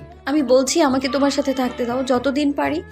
আমি জানি এটা পাগলামো, কিন্তু আমি আর পালাতে চাই না। আমি সত্য দেখতে চাই, তোমার সাথে থাকতে চাই। রাস্তার হাত ছাড়িয়ে নেয়, পিছিয়ে যায়। না, তুমি জানো না তুমি কি বলছো। আমি একটা খুনি, আমার হাত রক্তে ভেজে থাকে সব সময়। আমি জানি, কিন্তু আমি আরো জানি তুমি ভেতরে একটা ভালো মানুষ, একটা ছোট্ট ছেলে যার শৈশব কেড়ে নেওয়া হয়েছে। না, আমি ভালো মানুষ না, আমি হিংস্র দানব। তাহলে আমি সেই দানবকে ভালোবাসি। রাজ থমকে যায়, তার চোখ বড় হয়ে যায়। কি সুন্দর সে। তুমি কি বললে? আমি বললাম আমি তোমায় ভালোবাসি। আমি জানি না কিভাবে, কখন, কিন্তু আমি ভালোবাসি তোমার সেই চোখ যে কষ্টে ভরা, তোমার সেই হাত যে কাঁপে যখন তুমি একা থাকো, তোমার সেই হৃদয় যে এখনো বেঁচে আছে, তাকেই ভালোবাসি। রাজ কিছু বলতে পারে না, তার গলা শুকিয়ে যায়। কেউ তাকে কখনো ভালোবাসার কথা বলেনি, কখনো না। সায়রা কাছে আসে, রাজের মুখে হাত রাখে। তুমি যদি আমাকে দূরে পাঠাতে চাও পাঠাও, কিন্তু জেনে রেখো আমি তোমায় ভুলতে পারবো না, কখনোই না। রাজ তার হাত ধরে, তার চোখে অশ্রু। আমি তোমার যোগ্য না? আমি ঠিক করব আমি কার যোগ্য। রাজার নিজেকে ধরে রাখতে পারে না, সে সায়রাকে জড়িয়ে ধরে শক্ত করে, যেন ছেড়ে দিলে সে হারিয়ে যাবে। আমি তোমাকে কষ্ট দেব? আমি জানি। আমি তোমাকে রক্ষা করতে পারবো না সব সময়। আমি জানি। আমি হয়তো একদিন মরে যাব। আমি জানি, কিন্তু আজ তুমি বেঁচে আছো আর আমি তোমার সাথে থাকতে চাই। রাস্তার মুখের দিকে তাকায়, তারপর ধীরে ধীরে তার ঠোঁটে চুমু খায় মৃদু কোমল ভাবে, যেন ভয় পাচ্ছে ভেঙে যাবে সব। সায়রা তাকে জড়িয়ে ধরে, চুমু ফিরিয়ে দেয়। দুজন এভাবেই কিছুক্ষণ থাকে, তারপর আলাদা হয়। দুজন দুজনের দিকে তাকালো। এখন কি করব? এখন তোমাকে নিরাপদ জায়গায় নিয়ে যাব। আমার একটা সেফ হাউস আছে, সেখানে তুমি থাকবে যতদিন না আমি আকরাম সাহেবকে শেষ করি। তোমার সাথে যাব না, বিপজ্জনক সব জায়গা। আমি ডক্টর, তোমার লোকেরা যদি আহত হয় আমি সাহায্য করতে পারবো, আমায় যেতে দাও। রাজ ভাবে, তারপর মাথা নাড়ে। ঠিক আছে, কিন্তু তুমি সবসময় আমার সাথে থাকবে, একা কোথাও যাবে না। ঠিক আছে। দুজন ফ্ল্যাট থেকে বেরিয়ে যায়, গাড়িতে এসে বসে, গাড়ি চলতে শুরু করে। রাজ, আমি ভয় পাচ্ছি। আমিও তোমাকে হারানোর, কিন্তু আমরা একসাথে আছি, এটাই যথেষ্ট। সায়রা তার হাত ধরে। রাজ হাসে, প্রথমবার তার ঠোঁটে একটা সত্যিকারের হাসি ফোটে। হয়তো অন্ধকারেও আলো থাকতে পারে, হয়তো একটা ভাঙা মানুষও ভালোবাসা পেতে পারে, কিন্তু তাদের সামনে এখনো অনেক বিপদ। আকরাম সাহেব অপেক্ষা করছে, আর সে হলো এই শহরের সবচেয়ে বিপজ্জনক মাফিয়া। রাত 2টা বেজেছে। রাজের সেফ হাউসে এসেছে ওরা। গুলশানের একটা নির্জন এলাকায় বাসাটি। বাইরে থেকে দেখলে মনে হবে পরিত্যক্ত বাড়ি, কিন্তু ভেতরে আধুনিক সব সুবিধা। সিসিটিভি ক্যামেরা, অস্ত্র, কম্পিউটার আছে। সায়রা জানালা দিয়ে বাইরে তাকিয়ে আছে। রাজ পেছনে এসে দাঁড়ায়। কি ভাবছো? আমার জীবন কিভাবে এত দ্রুত বদলে গেল। সপ্তাহ 2 আগেও আমি একজন সাধারণ ডক্টর ছিলাম, এখন আমি একজন মাফিয়ার সেফ হাউসে লুকিয়ে আছি। তুমি এখনো চলে যেতে পারো, আমি তোমাকে বিদেশে পাঠিয়ে দিতে পারি। নতুন পরিচয়ে নতুন জীবন শুরু করবে। আমি যেতে চাই না, আমি তোমার সাথে থাকতে চাই। রাজ তার কাছে আসে, তার মুখে হাত রাখে। তুমি জানো না এই জীবন কতটা নোংরা। আজ আমরা একসাথে আছি, কাল হয়তো আমি মরে যাব। তাহলে আজকের এই রাতটা আমাদের। সায়রা কথাটা বলে রাজের ঠোঁটে আঙুল রাখে। ভবিষ্যৎ নিয়ে চিন্তা করব না, শুধু এখন। রাজার কথা বলে না, সায়রাকে জড়িয়ে ধরে। দুজনের ঠোঁট মিলে যায়। এবার চুমু আগের মতো কোমল না, এবার তীব্র আবেগময়, যেন দুজনই জানে এটা শেষবার হতে পারে। কিছুক্ষণ পর দুজন আলাদা হয়। সায়রা রাজের বুকে মাথা রাখে। তুমি কখন বুঝলে তুমি আমায় ভালোবাসো? যখন প্রথম তোমাকে দেখি হাসপাতালে, তোমার চোখে এক অদ্ভুত শান্তি ছিল যা আমি কখনো দেখিনি। সেই মুহূর্তে বুঝলাম তুমি আলাদা। আর আমি বুঝলাম যখন তুমি প্রথমবার বাঁচালে আমায়। তোমার চোখে দেখলাম তুমি আমার জন্য মরতেও পারো। পারবো, তোমার জন্য আমি কিছু করতে পারি। হঠাৎ নিচতলা থেকে শব্দ আসে। রাজ সায়রাকে ছেড়ে দেয়। রাজ কোমর থেকে বন্দুক বের করে। কে এসেছে? আমার লোক হবে, অভি আর রিহান আসার কথা। এত রাতে? রাজ সায়রার হাত ধরে একটা গোপন কক্ষে নিয়ে যায়। দেয়ালের পেছনে লুকানো সেটা। এখানে থাকো, কোনো শব্দ করবে না, যাই হোক। কিন্তু তুমি? আমি ঠিক আছে, তুমি নিরাপদ থাকো। রাজ দরজা বন্ধ করে দেয়, তারপর নিচে নামে। সিঁড়ি দিয়ে নামতে নামতে দেখে অভি আর রিহান এসেছে, কিন্তু তাদের সাথে আরো 3 জন। অভি এরা কারা? অভি একটু অস্বস্তিতে পড়ে, তারপর বলে, বস, এরা আমাদের নতুন লোক। আমি তাদের নিয়ে এসেছি। আকরাম সাহেবের বিরুদ্ধে আমাদের বেশি লোক লাগবে। রাজ সন্দেহের চোখে তাকায়, তার মাথায় কিছু একটা ঠিক মনে হচ্ছে না। তুমি আমাকে জিজ্ঞাসা না করে নতুন লোক নিয়ে এসেছো? বস, সময় কম। আকরাম সাহেব খুব শক্তিশালী, আমাদের প্রস্তুত থাকতে হবে। রাজ একটু ভাবে, তারপর মাথা নাড়ে। ঠিক আছে, কিন্তু এদের আমি পরীক্ষা করব। ঠিক তখনই একটা নতুন লোক হঠাৎ বন্দুক বের করে রাজের দিকে তাক করে, কিন্তু রাজ আগে থেকেই প্রস্তুত ছিল। সে দ্রুত সরে যায় আর সেই লোকের হাতে গুলি করে। লোকটা চিৎকার করে বন্দুক ফেলে দেয়। আমি জানতাম তোরা আকরাম সাহেবের লোক। বাকি দুজন লোকও বন্দুক বের করে, কিন্তু রাজ তাদের দুজনকেই গুলি করে। তিনজনই মাটিতে পড়ে যায়। রাজ ঘুরে অভির দিকে তাকায়, তার বন্দুক তাক করে অভির মাথায়। তুই বিশ্বাসঘাতকতা করেছিস। অভি হাত তোলে, তার মুখ ফ্যাকাশে হয়ে গেছে ভয়ে। বস, আমি জানতাম না। আমি শপথ করে বলছি, এরা আমাকে বলেছিল তারা আপনার পক্ষে কাজ করতে চায়। মিথ্যা বলছিস। তুই আমার সাথে 5 বছর ধরে আছিস। তুই জানিস আমার নিয়ম, কোনো নতুন লোক আমার অনুমতি ছাড়া আসতে পারে না। বস, আমি হঠাৎ রিহান অভির পিঠে বন্দুক ঠেকায়। বস ঠিক বলেছে, তুই বিশ্বাসঘাতক। অভি চমকে ঘুরে তাকায়। রিহান, তুই কি করছিস? সত্য বল অভি, তুই আকরাম সাহেবের সাথে ডিল করেছিস? সে তোকে কত দিয়েছে? অভি চুপ করে থাকে, কয়েক সেকেন্ড পর হেসে ওঠে, এক ভয়ঙ্কর হাসি। হ্যাঁ, আমি ডিল করেছি। আকরাম সাহেব আমাকে 5 কোটি টাকা দিয়েছে শুধু তোমাকে সরানোর জন্য। রাজের চোখ লাল হয়ে যায়, হাত কাঁপছে ওর। কেন? আমি তোকে রাস্তা থেকে তুলে এনেছিলাম, তোকে সবকিছু শিখিয়েছি। তুই আমার ভাইয়ের মতো ছিলিস। ভাই? হা হা, তুই আমাকে কুকুরের মতো ব্যবহার করেছিস, সবসময় আদেশ করেছিস, কখনো জিজ্ঞাসা করসনি আমি কি চাই। আমিও মানুষ, আমারও স্বপ্ন আছে। টাকার জন্য আমাকে মারার জন্য লোক নিয়ে আসলি? শুধু টাকা না, আকরাম সাহেব আমাকে তার ডান হাত বানাবে। আমি নিজেই সাম্রাজ্য তৈরি করব, তোর অধীনে থাকবো না। জায়গার ঠিকানা পাঠিয়ে দিয়েছি ওদের কাছে। রাজ ট্রিগার টানতে যায়, কিন্তু হঠাৎ বাইরে থেকে গাড়ির শব্দ আসে। অনেক গাড়ি এসেছে। ওরা এসে গেছে। হা হা হা, আকরাম সাহেব আর তার পুরো বাহিনী আসছে। তুই শেষ, রাজ। রিহান জানালা দিয়ে বাইরে তাকায়। বস, অন্তত 15টা গাড়ি এসেছে, প্রায় 50 জন লোক হবে, সবার হাতে অস্ত্র। রাজ মাথা নাড়ে, জানে এই যুদ্ধে জেতা কঠিন, কিন্তু হাল ছাড়বে না। রিহান, পেছনের দরজা দিয়ে বের হ। মুক্তা আর সাজিদকে ডাক, আর লোকদের অ্যালার্ট করে দে, আসতে বল সবাইকে। কিন্তু বস, আপনি? আমি ঠিক আছি, যা, আমার কথা ভাবতে হবে না। রিহান দৌড়ে বেরিয়ে যায়। রাজ অভির দিকে তাকায়। তোর জন্য আমি একদিন কাঁদতাম, আজ তুই আমাকে হতাশ করেছিস। রাজ অভির পায়ে গুলি করে।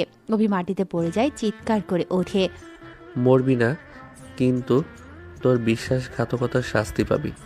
রাজ উপরে দৌড়ে যায়, সায়রাকে বের করে আনে। কি হয়েছে? আমি গুলির শব্দ শুনেছি। অভি বিশ্বাসঘাতকতা করেছে। আকরাম সাহেব এসে গেছে, আমাদের বেরোতে হবে এখনই। কিন্তু কিভাবে? ছাদ দিয়ে চলো। দুজনে ছাদে উঠে যায়। নিচে দেখে আকরাম সাহেব তার লোকদের নিয়ে বাড়ি ঘেরাও করেছে।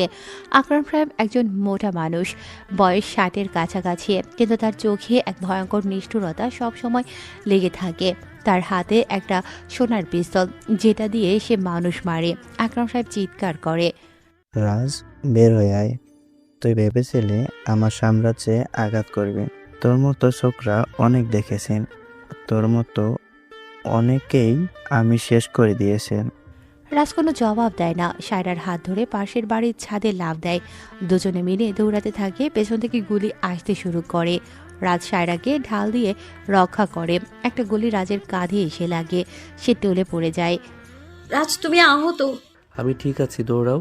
তারা 3টা বাড়ির ছাদ ডিঙিয়ে একটা ফায়ার এক্সকেপে পৌঁছায়। নিচে নামতে থাকে। নিচে পৌঁছে দেখে একটা গলি, সরু অন্ধকার গলি। তারা দৌড়ে যায়, কিন্তু গলি শেষে আকরাম সাহেবের 5 জন লোক দাঁড়িয়ে আছে, তাদের হাতে বন্দুক। পালাবি নাকি শেষ এখানে? রাজ সায়রাকে পেছনে ঠেলে দেয়, তার বন্দুক তোলে, কিন্তু তার পিস্তলে ম্যাগাজিন খালি। তোর গুলি শেষ? ভালো, এবার আমরা তোকে জীবন্ত পুড়িয়ে মারবো। ঠিক তখনই একটা গাড়ি গলিতে ঢুকে আসে। গাড়ি থেকে মুক্তা আর সাজিদ আরো লোকজন বের হয়, তাদের হাতে MP5। আকরাম সাহেবের লোকেরা ঘুরে তাকায়। মুক্তা আর সাজিদ গুলি করতে শুরু করে। 5 জনই মাটিতে পড়ে যায়। বস, তাড়াতাড়ি গাড়িতে উঠুন। রাজা সায়রা গাড়িতে উঠে গাড়ি দ্রুত চলতে শুরু করে। তোরা কিভাবে এখানে?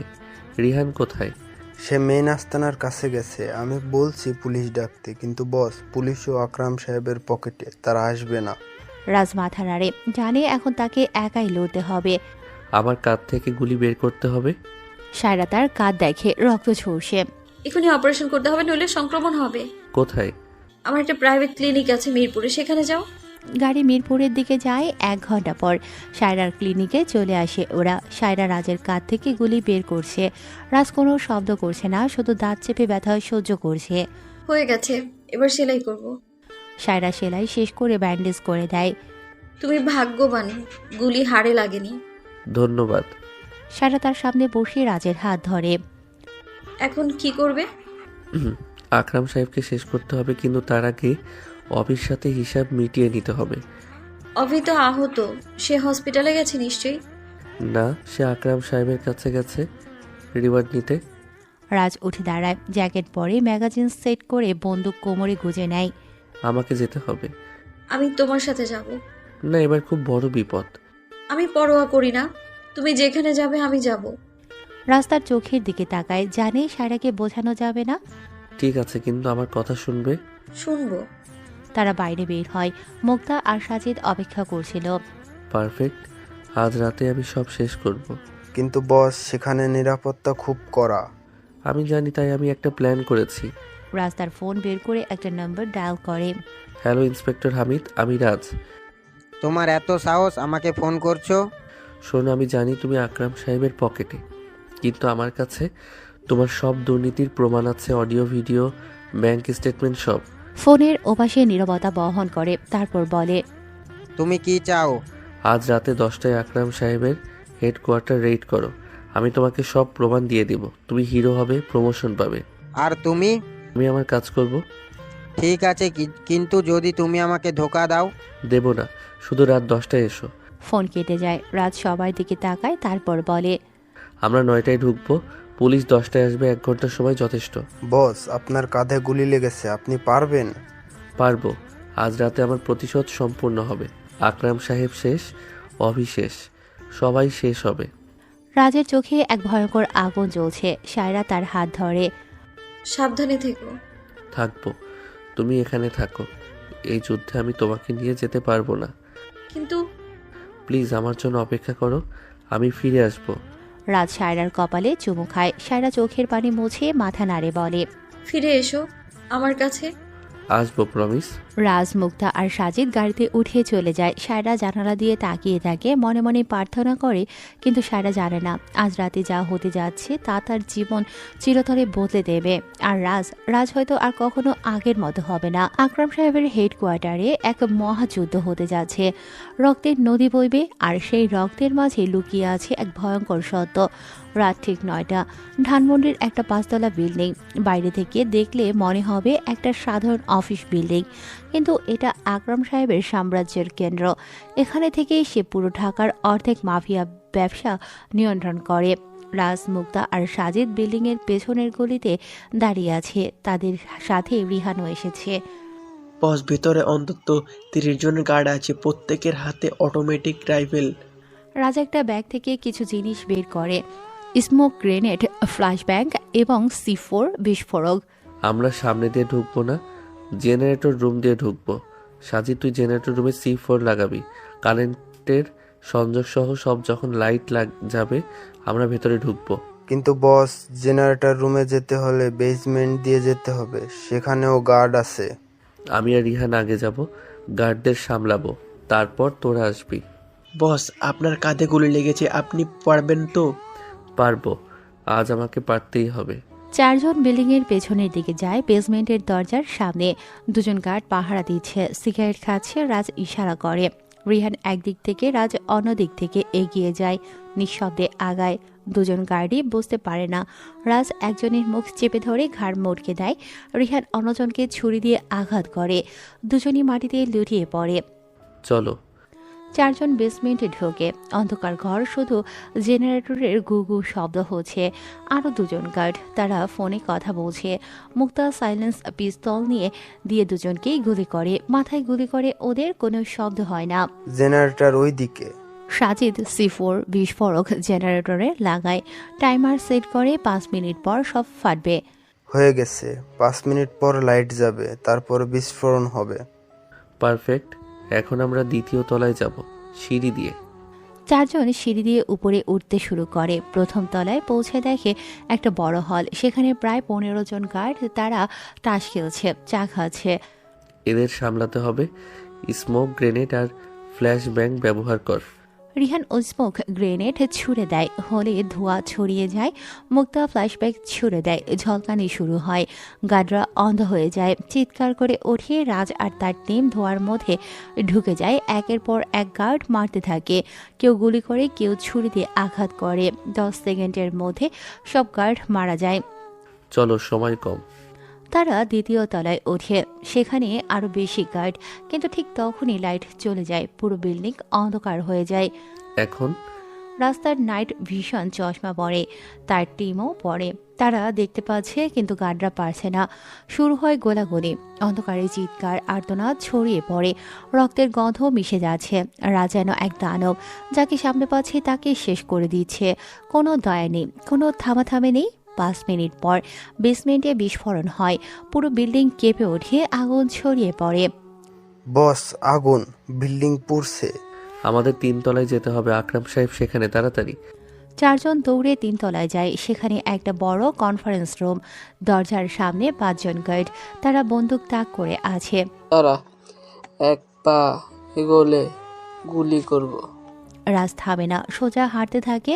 গার্ডরা গুলি করে, কিন্তু রাজ দ্রুত সরে যায়। রিহান, মুক্তা আর সাজিদ পাল্টা গুলি করে, 5 জন গার্ড মারা যায়। রাজ দরজায় লাথি মেরে খুলে দেয়। ভেতরে একটা লম্বা টেবিল, তার চারপাশে বসে আছে 10 জন মানুষ, সবাই বয়স্ক। এরা সবাই এই শহরের বড় বড় মাফিয়া বস। আর টেবিলের শেষ প্রান্তে বসে আছে আকরাম সাহেব, তার পাশে দাঁড়িয়ে আছে অভি, তার পায়ে ব্যান্ডেজ, রাজের গুলির ক্ষত। আহ রাজ, হা হা হা, তুই সত্যি এসেছিস? আমি জানতাম তুই আসবি। খেলা হাসালি, এটা কোনো খেলা না বাচ্চা, এটা বেঁচে থাকার যুদ্ধ, আর তুই হেরে গেছিস। আমি হারিনি, আমি তোর সব লোকদের মেরেছি, তোর ব্যবসা ধ্বংস করেছি। এখন তোর পালা। সত্যি তুই ভাবছিস তুই জিতে গেছিস? তুই কিছুই জানিস না। কি জানি না? আকরাম সাহেব চেয়ার ছেড়ে উঠে দাঁড়াতে শুরু করে। রাজের দিকে আসিয়ে, ভয় নেই তার চোখে। চরম সত্য, তুই জানিস না তোর বাবা মাকে আসলে কে মেরেছে? রাজ থমকে যায়, তার হাত কাঁপে। সোহেল চৌধুরী মেরেছে, আমি জানি। না, সোহেল গুলি করেছে ঠিকই, কিন্তু আদেশ সে দেয়নি, আদেশ দিয়েছিলাম আমি। তার কথা শুনে রাজ যেন চমকে যায়। কথাটা শুনে রাজের চোখ বড় বড় হয়ে যায়, বুকে যেন হাতুড়ি পড়ে। তুই কেন? তোর বাবা আমার সবচেয়ে বড় প্রতিদ্বন্দ্বী ছিল। হ্যাঁ, তোর বাবাও একজন মাফিয়া ছিল, এই শহরের সবচেয়ে শক্তিশালী ছিল সে। তার নাম শুনলেই মানুষ কাঁপত। মিথ্যা, আমার বাবা একজন সাধারণ ব্যবসায়ী ছিল। সাধারণ ব্যবসায়ী? হা হা হা। তোর বাবার নাম ছিল রাদিফ খান, ডাক নাম ছিল খান সাহেব। এই শহরের অর্ধেক মাফিয়া ব্যবসা নিয়ন্ত্রণ করত, অস্ত্র ব্যবসা, চোরাচালান, সবকিছু। রাজ যেন পিছিয়ে যায়, বিশ্বাস করতে পারছে না। না, এটা মিথ্যা। মিথ্যা? আকরাম সাহেব একটা ফাইল টেবিল থেকে তুলে রাজের দিকে ছুড়ে দেয়, তারপর বলে, নিজেই দেখ। রাজ ফাইল তুলে নেয়, খোলে সেটা। ভেতরে অনেক ছবির নথি, তার বাবার ছবি, কিন্তু এই ছবিতে তার বাবা অন্যরকম, কালো স্যুট পরা, হাতে বন্দুক, চারপাশে মৃতদেহ। রাজের হাত থেকে ফাইল পড়ে যায়, হাঁটু গেড়ে বসে পড়ে। না না, আমার বাবা ভালো মানুষ ছিল। ভালো মানুষ? বাবা আমার 3 ভাইকে মেরেছিল, আমার পরিবার ধ্বংস করেছিল, তাই আমি প্রতিশোধ নিয়েছিলাম, তাকে মেরেছিলাম। কিন্তু কিন্তু আমার মা, সে তো নিরপরাধ ছিল। তোর মাও তোর বাবার ব্যবসার অংশ ছিল, সে হিসেব রাখত, টাকা ম্যানেজ করত, তাই তাকেও মারতে হয়েছিল। রাজ কাঁদতে শুরু করে, তার পুরো জীবন যেন ভেঙে পড়ছে। সে যে প্রতিশোধ নিতে এসেছিল সেটা কি সত্যি ন্যায্য ছিল? অভি এগিয়ে আসে, রাজের সামনে দাঁড়ায়। দেখলি, তুই যাদের জন্য প্রতিশোধ নিতে এসেছিলি তারাই ছিল খুনি। তোর বাবা নিরাপদ ছিল না, তাই আকরাম সাহেবও নিরাপদ না। চুপ কর, তুই বিশ্বাসঘাতক, তোর কথা বলার অধিকার নেই। বিশ্বাসঘাতক? হা হা হা, আমি বাস্তববাদী। তুই একটা স্বপ্ন দেখেছিলিস, আমি সেই স্বপ্ন ভেঙে দিয়েছি। রাজ তার বন্দুক অভির দিকে তাক করে, হাত কাঁপছে ওর। আমি তোকে মেরে ফেলবো। মার, কিন্তু তাতে তোর কিছুই হবে না। তুই এখনো একা, তোর বাবা মা মৃত, তোর বিশ্বাস ভেঙে গেছে, তোর জীবন শেষ। রাজ ট্রিগার টানতে যায় কিন্তু পারে না, তার হাত শক্ত হয়ে যায়। পারতে পারছিস না, কারণ তুই জানিস আমি ঠিক বলেছি, তুই হেরে গেছিস। হঠাৎ বাইরে পুলিশের সাইরেন বাজে। ইন্সপেক্টর হামিদ এসে পড়েছে। পুলিশ। আকরাম সাহেব জানালা দিয়ে দেখে পুলিশ। সে বলে, হারামের বাচ্চা জারস, তুই পুলিশ দেখেছিস? হ্যাঁ, তোরা সবাই গ্রেফতার হবি। আমি নিজে তোদের মারবো না, আইন মারবে। আইন? হা হা হা, এই দেশে আইন বলে কিছুই নেই, শুধু টাকার ক্ষমতা আছে, আর আমার দুটোই আছে পকেটে। আকরাম সাহেব তার পকেট থেকে একটা রিমোট বের করে। এই বিল্ডিং এর ৩য় তলায় 10টা বোমা লাগানো আছে, আমি এই বাটন চাপলে সবকিছু উড়ে যাবে, তুই, তোর লোক, পুলিশ সবাই মরবে। তুমি নিজেও মরবে। তাতে কি, আমার বয়স হয়ে গেছে, আর কিছু বাঁচার নেই, কিন্তু তোর এখনো জীবন আছে, সায়রা আছে। রাজ চমকে ওঠে সায়রার কথা শুনে। তুমি সায়রার কথা জানো কিভাবে? আমি সবকিছু জানি। সায়রা এখন তার ক্লিনিকে অপেক্ষা করছে তোর জন্য।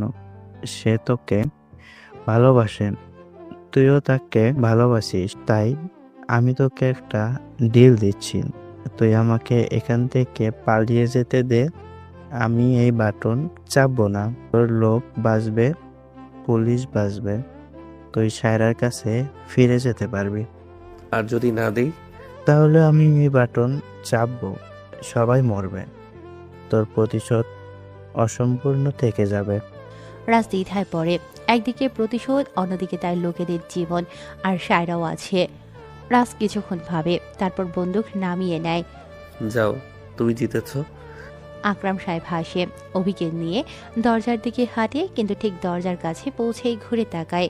একটা কথা বলি, তোর বাবা মরার আগে আমাকে বলেছিল তার ছেলেকে বাঁচিয়ে রাখতে, সে নিরপরাধ, আমি তাকে বাঁচিয়ে রেখেছিলাম, কিন্তু তুই নিজেই নিজেকে এই অন্ধকারে টেনে নিয়ে এসেছিস। আকরাম সাহেব বের হয়ে যায়। রাজ মাটিতে হাঁটু গেড়ে বসে, কাঁদতে থাকে। তার পুরো জীবন একটা মিথ্যা ছিল। বস, আমাকে একা থাকতে দাও। ঠিক তখনই পুলিশ উপরে উঠে আসে। ইন্সপেক্টর হামিদ ভেতরে ঢোকে। রাজ, তুমি গ্রেপ্তার। রাজ কোনো প্রতিবাদ করে না, শুধু হাত উঁচু করে। আমি তোমাকে বলেছিলাম আকরাম সাহেবকে ধরতে, কিন্তু তুমি এটা কি করলে? পুরো বিল্ডিং আগুনে পুড়ছে, অনেক মানুষ মারা গেছে। আকরাম সাহেব পালিয়েছে পেছনের দরজা দিয়ে, তাকে এখনো ধরতে পারো। ইন্সপেক্টর তার লোকেদের পাঠায়, কিন্তু কয়েক মিনিট পর তারা ফিরে আসে। স্যার, পিছনে দরজা খোলা, কিন্তু কেউ নেই, পালিয়ে গেছে। ইন্সপেক্টর রাজের দিকে তাকায়, তারপর বলে, তুমি তাকে পালাতে দিয়েছো, তাই না? রাজ কোনো জবাব দেয় না, শুধু মাথা নিচু করে থাকে। তুমি একটা বোকা, এই লোক তোমার পরিবার মেরেছে, তুমি তাকে ছেড়ে দিলে? আমার পরিবারও নিরপরাধ ছিল না। রাজ ফিস ফিস করে। ইন্সপেক্টর বুঝতে পারে না, কিন্তু রাজকে হাত করা পড়ায়। চলো, তোমাকে থানায় নিয়ে যেতে হবে। 3 দিন পর থানার লকআপ।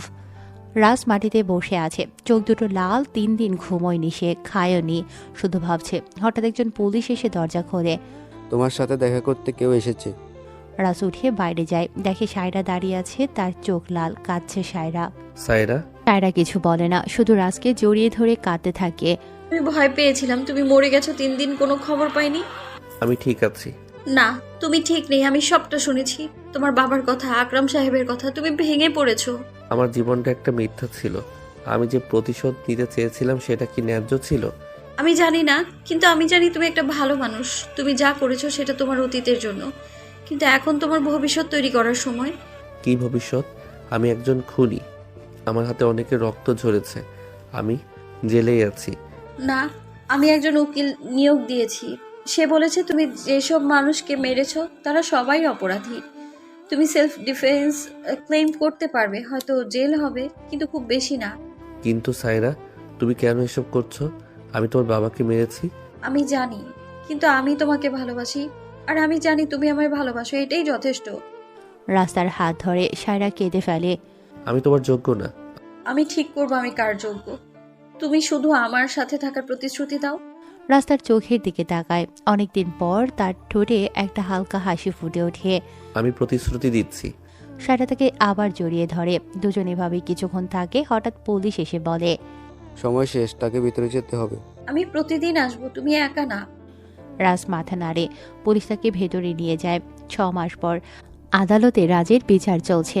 আদালত ভর্তি মানুষ, সাংবাদিক, আইনজীবী, পুলিশ সবাই আছে। সায়রা প্রথম সারিতে বসে আছে। জজ রায় পড়ছে।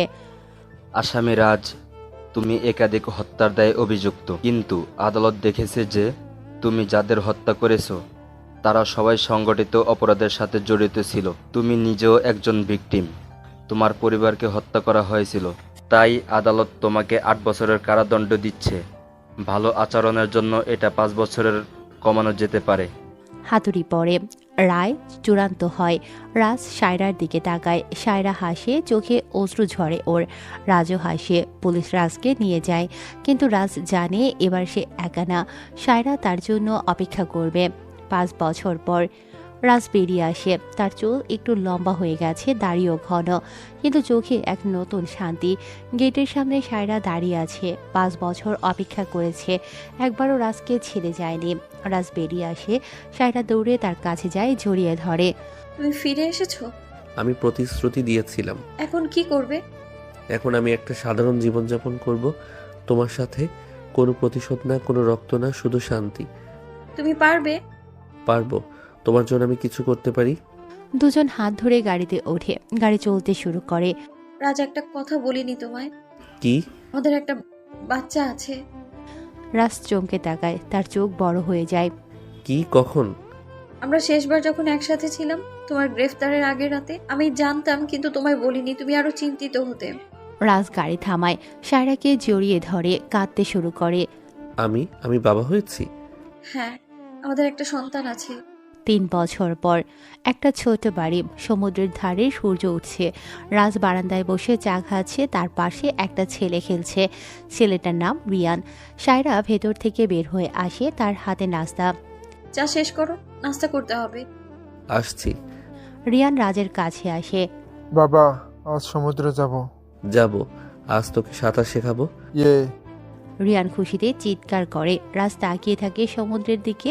মনে পড়ে তার অতীত, যেখানে ছিল রক্ত, মৃত্যু, প্রতিশোধ, কিন্তু এখন সব শান্ত। কি ভাবছো? ভাবছি আমি কতটা ভাগ্যবান। তোমাকে পেয়েছি, রিয়ানকে পেয়েছি, একটা নতুন জীবন পেয়েছি। তুমি এটা পাওয়ার যোগ্য। তুমি পরিবর্তন হয়েছো। তোমার জন্য। রাস্তার হাত ধরে দুজন এভাবে বসে থাকে। রিয়ান খেলছে, কিন্তু হঠাৎ রাজের ফোন বাজে। একটা অচেনা নাম্বার থেকে কল। রাজ ফোন ধরে। হ্যালো রাজ, আমি অভি। রাজ উঠে দাঁড়ায়। তার হাত শক্ত হয়ে যায়। তুই কিভাবে আমার নম্বর পেলি? এটা কোনো ব্যাপার না। শোনো, আমাকে তোমার সাহায্য লাগবে। আমি আর সেই দুনিয়ার মানুষ না, আমার নতুন জীবন আছে। আমি জানি, কিন্তু আকরাম সাহেব তোকে খুঁজে বের করেছে। সে আসছে তোকে শেষ করতে।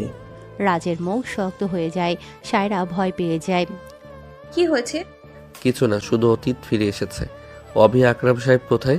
সে আজ রাতের তোর বাড়িতে আসবে। তার সাথে 20 জন লোক। তারা তোকে, সায়রাকে এবং তোর ছেলে মেয়েকে মেরে ফেলবে। তুই কেন আমাকে বলছিস? কারণ আমি তোর কাছে ক্ষমা চাই। আমি যা করেছি সেটা ভুল ছিল।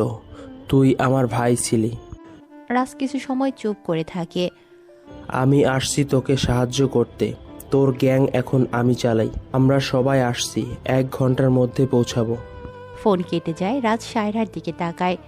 আমাদের যেতে হবে এখনই। কিন্তু কোথায়? আমি জানি না, কিন্তু এখানে থাকলে আমরা বিপদে পড়ব। রাজ দ্রুত ভেতরে যায়। একটা ব্যাগে জরুরি জিনিস ভরে, টাকা, পাসপোর্ট, কিন্তু তখনই বাইরে গাড়ির শব্দ, অনেক গাড়ি। রাজ জানালা দিয়ে দেখে আকরাম সাহেব এসে গেছে। তার সাথে প্রায় 20 জন লোক, সবার হাতে বন্দুক। তারা এসে গেছে। কিন্তু তারা এত তাড়াতাড়ি কিভাবে এলো? অভি, সে আমাকে ফাঁদে ফেলেছে। আবার রাস্তার পুরনো সুটকেস খোলে। ভেতর থেকে একটা বন্দুক লুকানো, শেষবারের জন্য রেখেছিল। সাইরা, রিয়ানকে নিয়ে পেছনে দরজা দিয়ে বেরিয়ে যাও। না, আমি তোমায় ছেড়ে যাব না। তুমি যাবে রিয়ানের জন্য, তার তোমার দরকার, আমাকে না। কিন্তু তুমি। আমি ঠিক হয়ে যাব, তুমি শুধু পালাও। পুলিশকে খবর দাও। সায়রা রিয়ানকে কোলে তুলে পেছনের দরজার দিকে যায়, কিন্তু দরজায় পৌঁছে ঘুরে তাকায়। আমি তোমায় ভালোবাসি। আমিও। এখন যাও। সারা দরজা খুলে বেরিয়ে যায়। রাজ বন্দুক হাতে সামনের দরজার দিকে হাঁটে। বাইরে আকরাম সাহেব চিৎকার করছে, রাজ বের হয়ে আয়, তোর খেলা শেষ। রাজ বন্দুক খোলে, বন্দুক লুকিয়ে রাখে। তুই এসেছিস? আকরাম সাহেব হাসে। তাই লোকেরা রাজকে ঘিরে ধরে। 5 বছর খুঁজেছি তোকে, অবশেষে পেয়েছি। তুমি কেন এসেছো? আমি তো তোমাকে ছেড়ে দিয়েছিলাম।